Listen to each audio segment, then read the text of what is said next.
કાલે જે સૂર્યપ્રકાશ નામના ઠગે બ્રહ્મ સમાજ વિશે ન બોલવાના શબ્દો બોલ્યા છે, તેનાથી સમગ્ર બ્રહ્મ સમાજને લાગણીને ઠેસ પહોંચી છે. ત્યારે હું માનું છું કે સ્વામિનારાયણ સંપ્રદાયમાં આવા સાધુ હોય જ નહીં.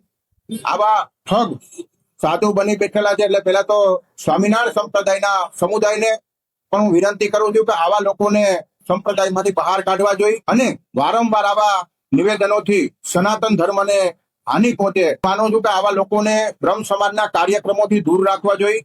બ્રહ્મ સમાજના કાર્યક્રમોમાં બોલાવા જ ન જોઈએ. સંસ્કૃતમાં પણ કીધું છે કે બ્રાહ્મણમ નૈવ ભિક્ષંતિ શિક્ષયંતિ ગ્રહે ગ્રહે.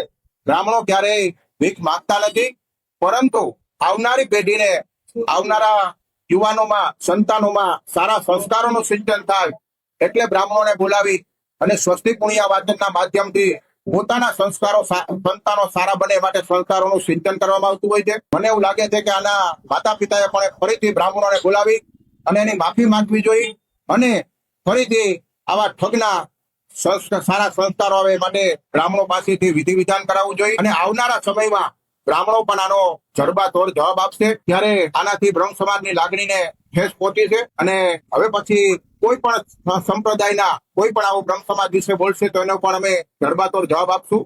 જય પરશુરામ.